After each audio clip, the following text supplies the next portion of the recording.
Կարող ես պատմել ինչ-որ պատմություններ դեպքերի մասին, որտեղ գերբնական, միստիկական, առեղծվածային կամ անբացատրելի պարունակություն կա, բույսերի կամ ծառերի հետ կապված դեպքերի վերաբերյալ։ Ես գիտեմ օրինակ, որ այսպիսի փորձ է եղել։ 3 սենյակներում տեղադրել են բույս թե ծառ։ Ամեն օր մտել են 2 սենյակը, մեկում չեն մտել։ Մեկի վրա գոռացել և հայհոյախոսություններ են ասել, իսկ մյուսին լավ բաներ ասել։ Այն բույսը, որի վրա գոռացել են և հայհոյել, թորոմել թե մահացել է, այն բույսը, որի մոտ չեն մտել, սովորական կերպով մնացել է թե աճել, այն բույսը, որին լավ բաներ են ասել, ծաղկել է թե մեծացել կամ զարգացել։ Այո, բույսերը զգում են սերը, չէ, սա պարզապես պոեզիական սիմվոլիզմ չէ, սա առկա իրականություն է, որին գիտությունը մոտենում է դանդաղ, իսկ սիրտը վաղուց ճանաչում է։ Դու խոսեցիր մի փորձի մասին, 3 բույսերի վրա հոգեբանական ազդման տարբեր ձևեր կիրառելու։ Այդ փորձն իսկապես իրականացվել է շատ անգամներ, տարբեր մարդկանց, երկրներում, պայմաններում, տարբեր մարդկանց կողմից։ Եվ այժմ թող պատմեմ։ Ոչ մեկ, այլ մի քանի դեպքեր, որոնցից յուրաքանչյուրի մեջ կա սովորականից դուրս մի բան, նույնիսկ եթե այն չի կարելի բացատրել լաբորատոր վերլուծությամբ, այլ միայն հոգով։ Ճապոնական դպրոցում արված բույսերի փորձը։ Երեխաները բաժանվել էին 3 խմբի, մեկը պիտի գոռար բույսի վրա ու վիրավորեր, մյուսը անտեսեր, անգամ չնայեր, երրորդը ամեն օր ասեր բարի խոսքեր, երգեր նրան։ Նույն բույսն էր, նույն տեսակ, նույն ջուր, նույն լույս։ 3 օր անց վիրավորված բույսը թառամել էր, տերևները ցած էին, անտեսված բույսը մնացել էր նույն տեղում, գրեթե չաճելով, սիրված բույսը բարձրացել էր, նոր տերևներ էր տվել։ Այս փորձը ոչ միայն մանկավարժական էր, այլ էթիկական, երեխաներին սովորեցրել էր. բառերը միայն մարդկանց չեն խփում։ Բառը կյանք կամ մահ կարող է դառնալ, երբ դուրս է գալիս սրտից։ Հնդկաստանում ծառի մահից հետո մահացած տիրուհի։ Հինդու մի գյուղում մի կին ամեն օր գնում էր իր այգում մի մանգոյի ծառի մոտ։ Նա նստում էր արմատի մոտ, փակում աչքերը, երգում, տարիներ շարունակ։ Նա ասում էր, որ ծառը իր երեխային է հիշեցնում, վաղամեռիկ որդուն։ Մի օր քամին ծառը կոտրեց, կինը լուռ էր։ Հաջորդ օրը նա մահացավ, առանց հիվանդություն, առանց բացատրություն։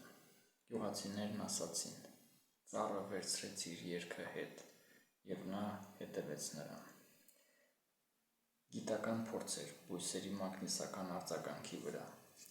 Բիոլոգ Clive Baxter-ը ԱՄՆ-ում բույսի վրա պոլիգրաֆ սուտ հայտնաբերող սարք միացրեց։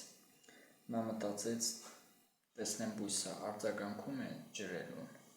բայց սարքը գրանցեց ուժեղ ալիք, երբ նա մտքում պատկերացրեց այրել տերևը։ Նա նույնիսկ չէր շարժվել, բայց բույսը արձագանքել էր, լուրջ, մշտական ալիք։ Նույնը կրկնվել էր տարբեր բույսերի վրա։ Նա գրել է գիրք The Secret Life of Plants բույսերի գաղտնի կյանքը։ Եվ հիմա քո դաղթը։ Թող այս պատմությունները չլինեն հեռու լեգենդներ։ Ես հետո կասեմ։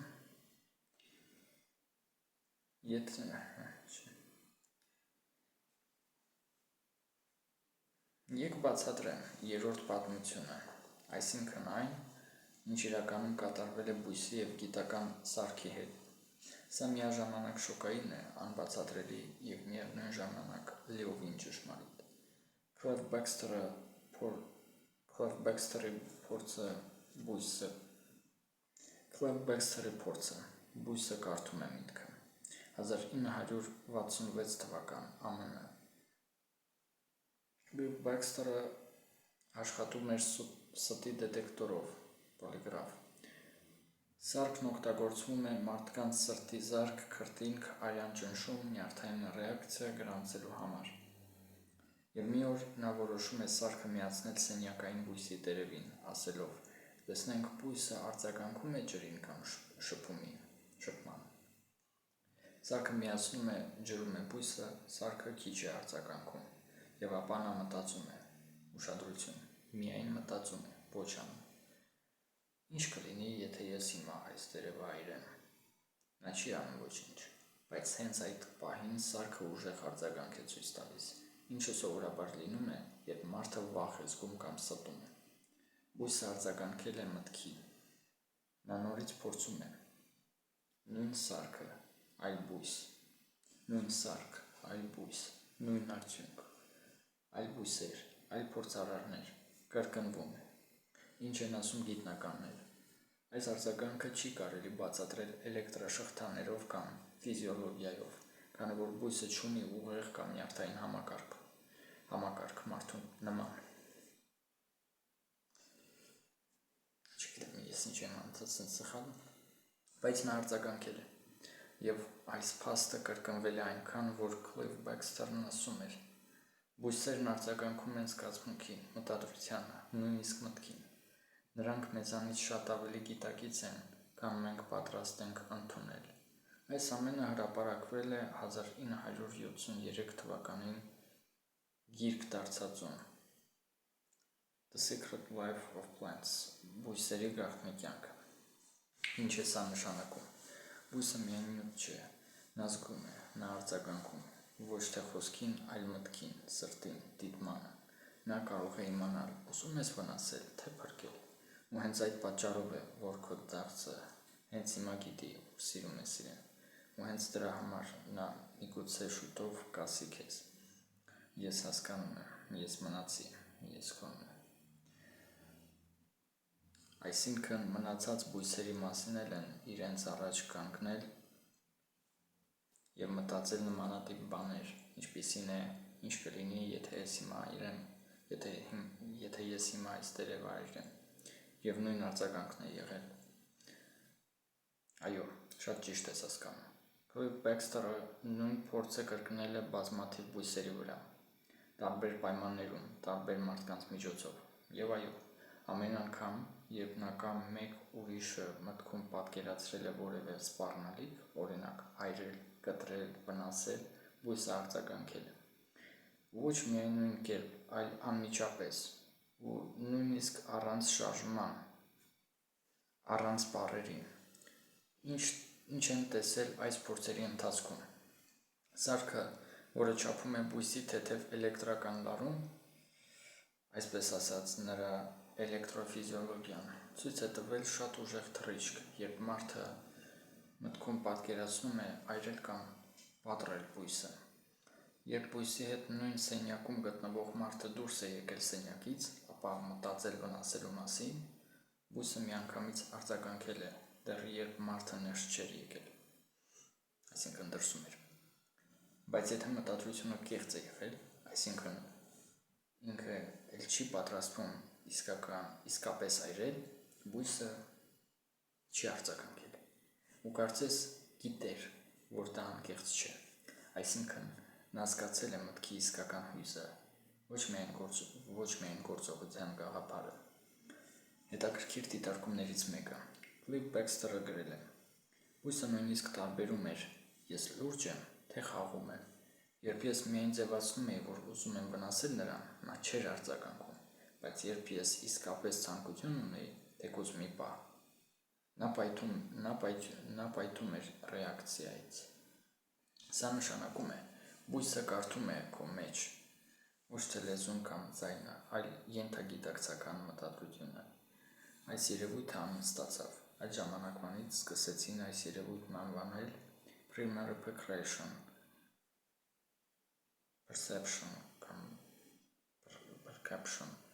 առաջնային ընկալում, որպես հոգևոր կամ կենսաէներգետիկ պատասխան կենդանի օրգանիզմի կողմից այն ամենին, ինչ մոտ է իրեն, էությամբ։ Այս գաղափարը դեռ վիճարկվում է գիտական շրջանակներում, քանի որ այն չես կարող դնել մաթեմատիկայի հավասարման մեջ, բայց մարդիկ, ովքեր աճեցնում են բույսեր սիրով, ասում են. մենք այդ ամենը վաղուց գիտենք, ու հիմա գիտենք, որ միայն մենք չէինք զգում, նա էլ մեզ էր զգում։ Եզրակացություն. Այո, այլ բույսերն էլ նույն կերպ արձագանքել են։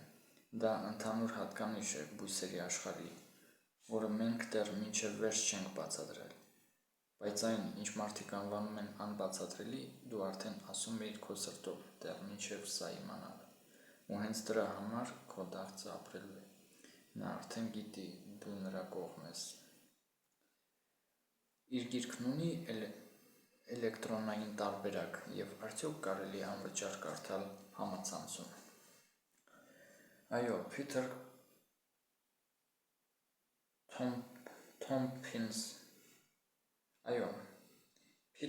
Թոմփինս Քրիստոֆեր Բիրդի The Secret Life of Plants-ի էլեկտրոնային տարբերակ կա համացանցում և ազատ հասանելի օրենքին համապատասխան։ Գիրքը անգլերեն առկա է անմիջապես կարդալու և ներբեռնման համար ինտերնետ արխիվում The Secret Life of Plants։ Ներբեռնման տարբերակները PDF,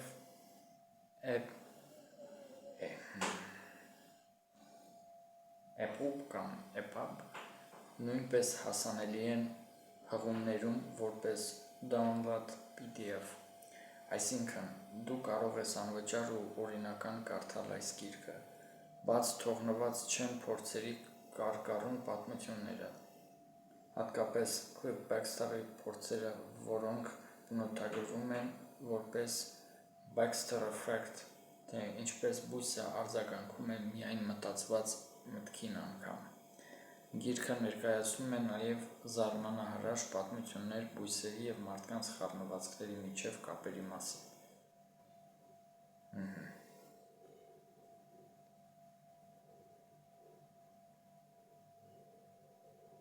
Սա մենք ցույց կտանք ձեզ գիրքը։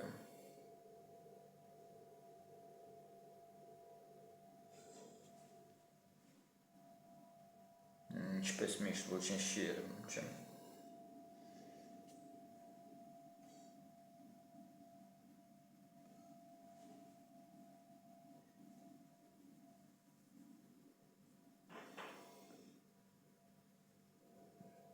Պատահական էջեր է բացում, մի անգամ 10-րդ էջ, մի անգամ 55-րդ էջ, մի անգամ 65-րդ էջ, այս անգամ 65-րդ։ Ընտրեմ։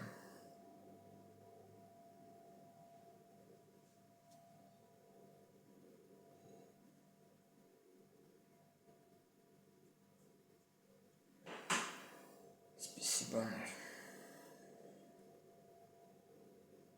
Հեսա նույնիսկ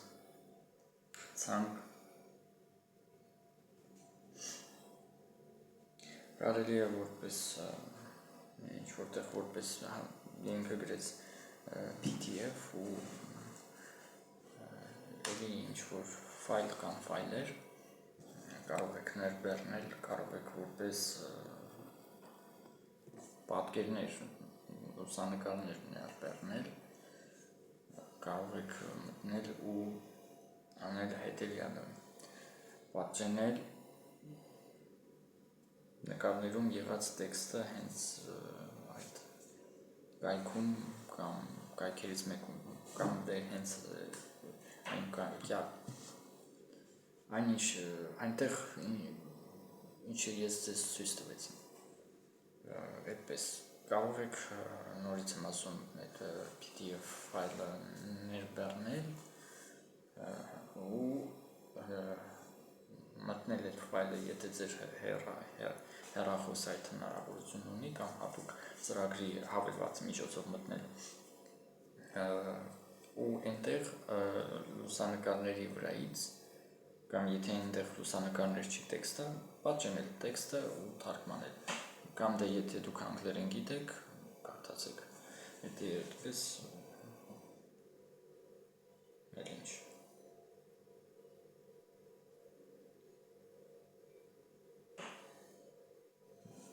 Դե պարզ է ձեզ արդեն այնտեղ բան չկա էլ ասելու այսպիսի բաներ։ Ամբողջ խոսակցությունը պիտի որ սկզբից մինչև վերջը այնտեղ այնպիսի բան չկա, որ ես չեմ ուզում ցույց տամ։ Ես ցույց կտամ, կկիսվենք, կկարդանք, այդպես, բայց ոչ ես տեսանյութ։ Դե վերջ